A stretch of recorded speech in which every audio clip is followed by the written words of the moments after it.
Hola pícaros y pícaras. Sí, hemos llegado al final de esta temporada. Queremos agradecerles, como no, por habernos acompañado hasta este punto. Este es el último episodio y bueno, queremos despedirnos, pero no sin antes agradecerles a todos ustedes. Y nos tomaremos un tiempo para preparar la segunda temporada. Episodios que tendremos que pensar, escribir, producir. Ya verán que también les traeremos un par de sorpresitas, pero eso se lo decimos más adelante. Recuerden siempre compartir nuestras historias y también que las pueden escuchar en el orden que quieran, de arriba para abajo y viceversa. Y muchas gracias por habernos cedido este espacio para visibilizar las historias de los migrantes en España. Porque no somos números, cada uno, cada una es una vida con cientos de historias. Pero esta no es una despedida. Es un hasta pronto. Gracias a los y las artistas que nos han apoyado con sus ilustraciones para nuestros relatos.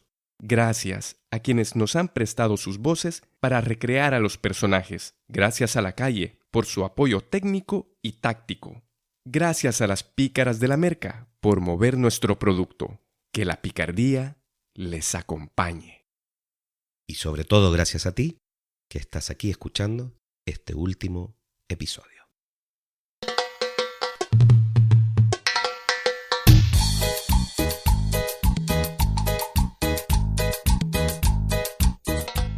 Este es un podcast donde escucharemos cada semana historias, relatos y cuentos hechos por y sobre migrantes en España. Tristes, graciosos, picantes, dolorosos, de ida y de vuelta. Nosotros somos Pícaros Sin Fronteras. Yo soy Iván Larreinaga Pacas. Yo, Óscar Morales Cortés. Y yo, Gonzalo Sarmiento Lillo. Y esto es Sin Tanto Cuento. Si uno mucho la mira, qué linda se está poniendo. Para que puedas disfrutar de una mejor experiencia sonora, te recomendamos usar auriculares. Además, queremos recordarte que este podcast puede contener lenguaje y situaciones que podrían resultar intensas para quienes las escuchan. Ahora sí, continuemos. ¿Qué tal lo lleváis?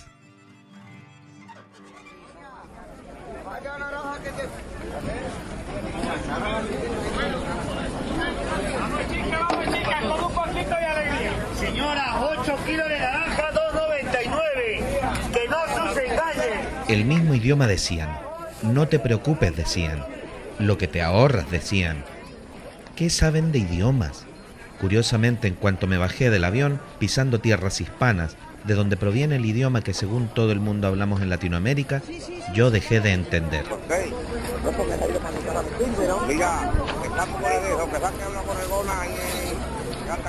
He estado y viajado por Cuba, El Salvador, Guatemala, Honduras, Nicaragua, Costa Rica, Panamá, Venezuela, Perú y Bolivia, además de casi prácticamente todos los rincones de Chile.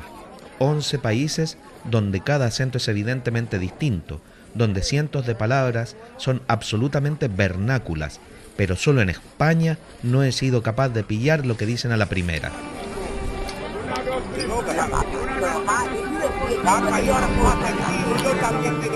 La verdad, entre las zetas y las cs, entre los tonos y los gritos, los localismos y las diferentes lenguas, me costó horas y horas, si no años, pillar el asunto.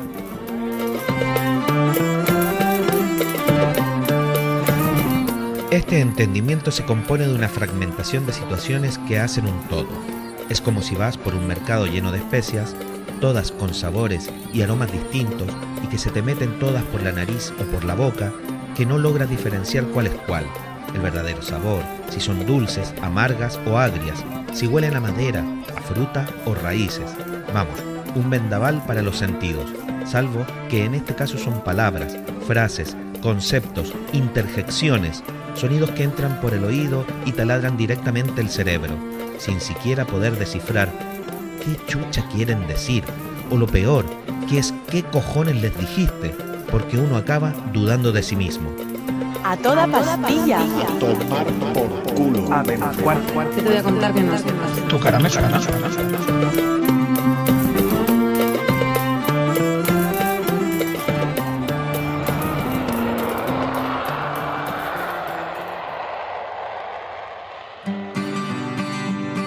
Aunque he de retroceder unos años para contarles esta historia, antes de venir a la península ibérica, aun cuando vivía en Centroamérica, conocí ya a algunas personas provenientes del Estado español. Ahí tuve mi primera dosis, aunque todavía era muy incipiente. De hecho, yo creía que eso sería lo que viviría en tierras castellanas. Lo que no sabía es que la mayoría de estas personas que conocí provenían de Euskal Herria y de Cataluña, lo cual no me facilitaría luego el entendimiento con las personas de Castilla, en especial con las de Madrid. Perdón, quise decir Madrid.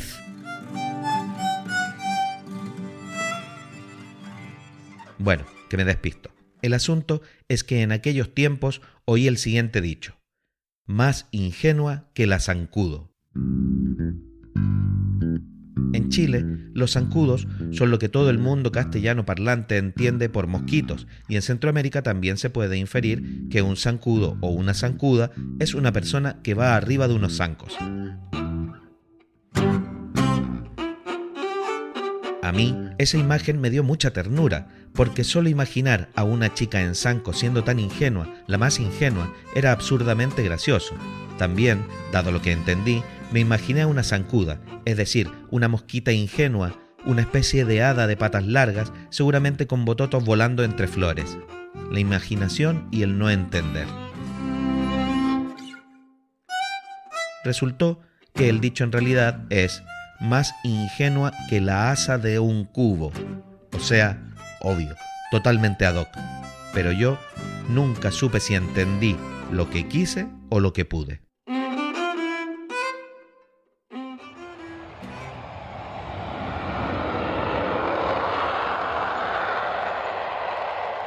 Ya estando en la capital del reino, creo que fue al tercer día, salí a hacer la compra a un mercado. Solo. Ya era hora. Y tenía ganas de enfrentarme a la experiencia de dialogar con la gente nativa. Salí alegremente, sin siquiera atisbar el chocante momento que iba a vivir.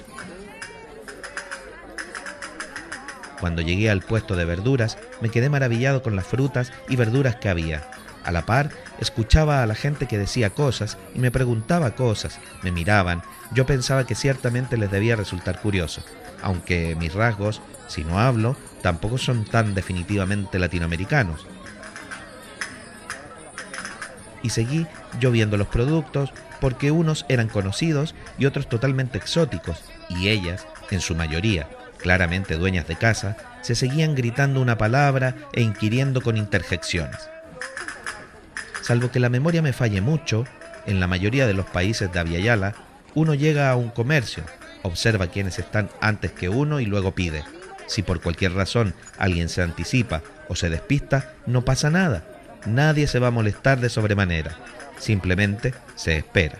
Al fin y al cabo, por levantarse antes, no se amanecerá más temprano. El caso es que cuando volví a la realidad después del obnubile, me dirigí al verdulero y le pedí 1 kilo de tomates, porque la última persona que yo tenía controlada de cuando llegué comenzaba a ser atendida. Bueno, sentí que todo el mundo me miró con cara de enfado y comenzaron a interpelarme. Perdone, ¿ha pedido usted la vez? La vez, no has pedido la vez. Oiga, pero usted no pidió Perdona, la vez. caballero. Y como si estuviera en Yemen o Ruanda, se me taponaron los oídos de incomprensión y el tiempo se medio detuvo. ¿Qué mierda dice esta gente? ¿Qué es una brr? ¿Por qué están tan enojadas esas señoras? ¿Qué hice ahora? Que yo no tengo ninguna brr. Me iba a ir de ahí, entre que me asusté, me sentí imbécil y me agobié, hasta que una mujer, con evidentes rasgos latinoamericanos, muy cariñosa y suave, sonriente y paciente, me debe haber detectado la sudaquez. Calmadamente me explicó. Cuando usted llega a una tienda, tiene que pedir la vez. Usted dice, ¿quién da la vez? Y alguien se la da. Eso significa que después que atiendan a esa persona, le toca y a su vez se la dará al que venga después. Y así.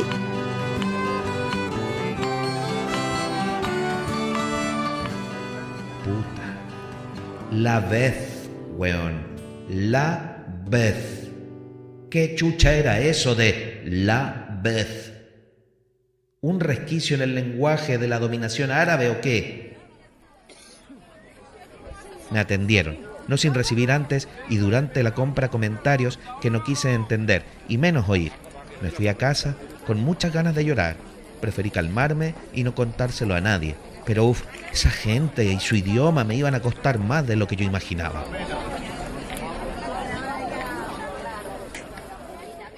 Superada esa primera incursión en el mundo de las compras, tuve que volver a atreverme. Yo creía que después de 2 semanas el oído ya lo tendría más afinado. Tenía que estar mucho más atento y no ponerme a pajarear. Tenía que estar con todos los sentidos puestos en la tarea. Ese día fui a comprar a una charcutería. Charcutería. Qué palabra más rara.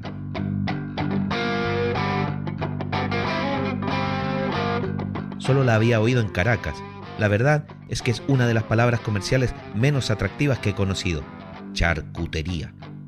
En fin, es donde venden fiambres, jamones, chorizos, pan y quesos. Muchos tipos de embutidos y de quesos. Por suerte, no tuve que pedir la vez, porque no había nadie. Resultó que el charcutero se condujo muy amablemente, suave y simpático. Hola, buenas tardes. ¿En qué te puedo ayudar? Me preguntó. Yo le dije, quiero 1/4 kilo de fiambre de sándwich, 150 gramos de mortadela con aceitunas y 2 pistolas. Aclaración. En Madrid, al menos durante un tiempo y en algunas tiendas, oí que a las barras de pan les llaman pistolas. Pistolas, po hueón. Así que me las di de manejar el idiolecto. El señor se puso a la orden. Salvo alguna confirmación acerca del gramaje solicitado, todo fue con normalidad. Hasta que acabó y desde un imperativo muy suave me dijo: más cositas. Y reaccioné con alerta. Y contesté como lo haría en Chile. Nada. Eso, él me miró y me dijo: ¿de cuál? Y yo ya me puse colorado. ¿Qué? Y él comenzó a apretar. Sí, que de cuál. Vamos, hombre, que no tengo todo el día, que si no lo tienes claro, te lo cobro, te lo piensas y luego me lo pides.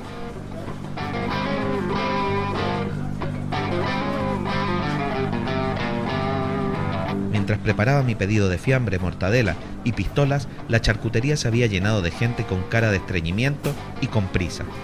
El charcutero, en un intento de ganarse su sueldo, me volvió a insistir.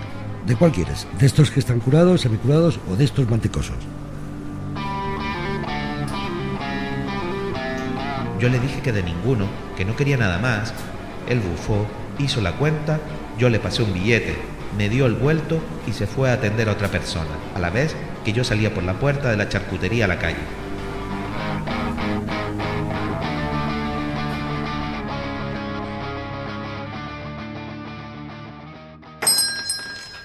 Otra vez salía, sudando y con el corazón en la mano. Mientras caminaba a casa, analicé la jugada. ¿Y ahora qué cresta fue lo que pasó? ¿Qué dije o qué dejé de decir?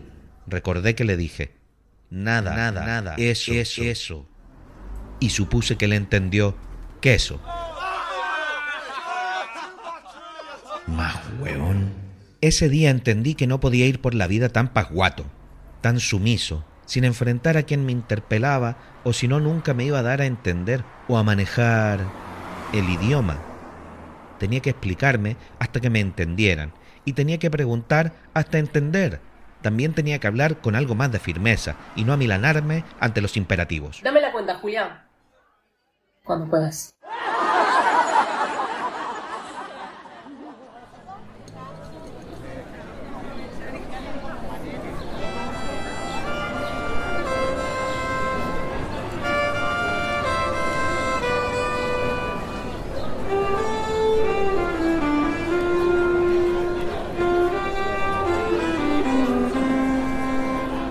Al mes de vivir aquí, había mejorado bastante mi entendimiento.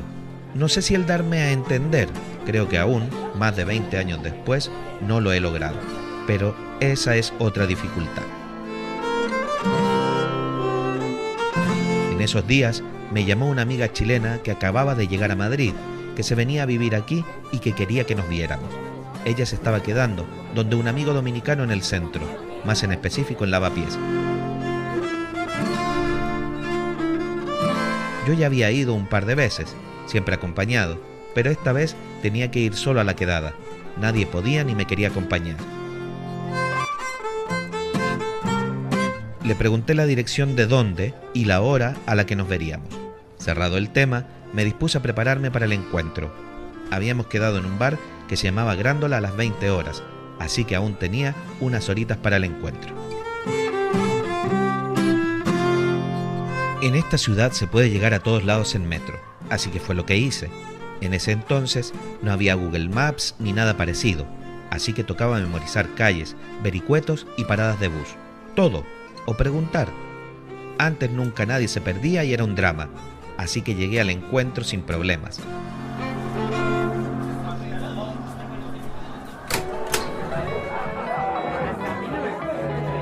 Hola, Lucía, aquí. Hola, ¿qué tal? Cuando me abracé con Lucía y saludé a Sterling, me sentía en casa.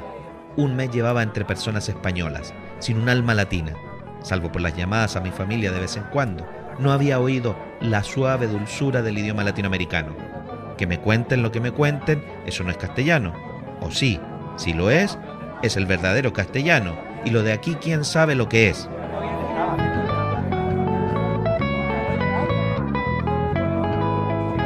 Por fin pude aflojar la estructura. Todas me entendían y yo entendía a todas. Después de intercambiar planes de futuro y analizar posibles coincidencias, yo ya estaba relajado. Ya había olvidado lo de la vez y lo de decir claramente eso para que no creyeran que estaba pidiendo queso. Pedía cervezas y me las traían sin problema. No era necesario decir cerveza. Con lo cual quedé expuesto. ¿Expuesto a qué? Más bien sería ¿a quién? Pues quedé expuesto a un chico que vendía aretes y artesanías en un paño negro. Era un tipo curioso, para mí al menos. Era como de unos 40 años. Tenía todo el disfraz de heavy metal, blue jeans rotos en las rodillas, chaqueta de mezclilla con un parche en la espalda de Mago de Oz, pelo largo, pero con una chasquilla, o flequillo como le dicen aquí. Tenía más pinta de glam rock que de heavy, pero de lo que no tenía pinta era de artesa. Curiosa mezcla, hasta que llegó a vendernos a la mesa.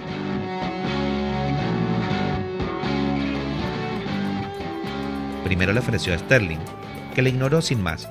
Luego a Lucía, que le dijo claramente que no quería nada. Luego vino a mí y le dije, muchas gracias. ¡Ay, puta! Otra vez la había cagado. ¿Por qué le di las gracias? Gracias a eso, se pegó como lapa. No me soltó. Me contó la historia de cada uno de los aretes, collares, que si el platino, que si la alpaca, que si las piedras de Sudamérica, que si de dónde era yo. ¡Uf! ¡Que de Chile! ¡Que qué guay! ¡La hostia! Y que el lapislázuli, y que el desierto de Atacama, y finalmente que si compraba algo. Y yo, que recordé que tenía que ser más firme, le dije, no quiero nada. Pero él siguió y se sacó un fanzine que hacían en un centro social ocupado, que se llamaba El Laboratorio y que bla, bla, bla, bla, bla, y que se quería aportar a la causa. Yo me estaba poniendo tenso, porque yo ya había sido contundente. Tendría que haberme entendido perfectamente. Analicé mis palabras y no había fallo, pero él insistía, así que yo ya lo miré feo. Creo que en ese momento las demás personas de la mesa percibieron mi incomodidad y de reojo siguieron lo que pasaba entre el heavy artesa y yo. Finalmente, después de decirle, que no tío, que no tenemos dinero para esas cosas, él me preguntó una vez más algo.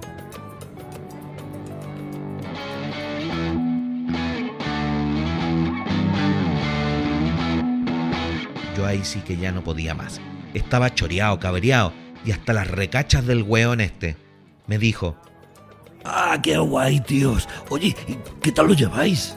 Y cuando le iba a dar un empujón para que dejara de vacilarme, que ya me tenía harto, que quería que me dejara en paz, que llevaba un mes sin poder entenderme bien con nadie en este puto país, que se suponía que hablábamos el mismo idioma, que yo ya no podía más y que lo único que quería era hablar con gente de mi tierra para poder descansar, venía este hueón y me hueveaba en mi cara.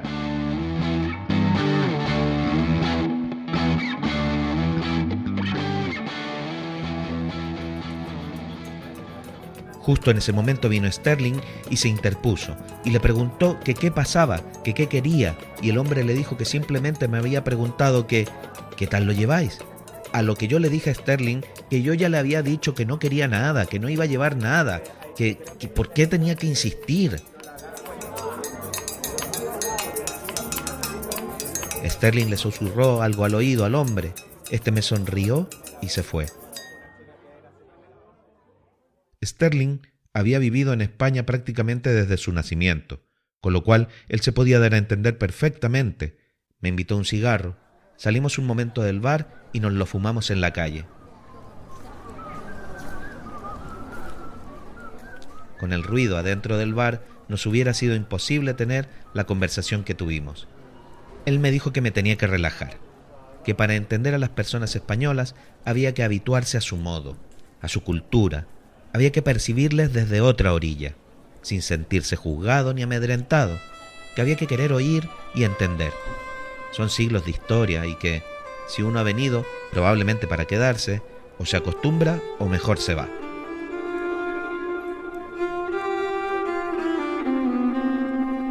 Me dijo que lo que el hombre me había querido decir con su ¿qué tal lo lleváis? No era que si llevaba lo que me ofrecía, simplemente que me estaba preguntando que qué tal estábamos, que qué tal nos sentíamos, que qué tal nos encontrábamos, que solo era una pregunta de cortesía, nada más alejado de lo que yo estaba entendiendo o percibiendo.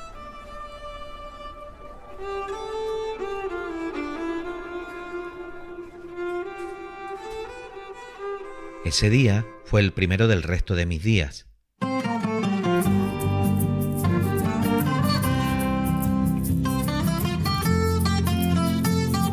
Tuve que cambiar mi manera de percibir, tuve que modificar mis inseguridades y tuve que hacer un gran, pero que muy gran esfuerzo por comunicarme de una mejor manera, ser un mejor emisor y mejor receptor. Ese día di el primer paso para ser una persona distinta, más tolerante y sobre todo más comprensiva, no solo en el habla, sino que en muchas otras cosas más que me acompañan hasta hoy. ¿Y vosotras? ¿Qué tal lo lleváis?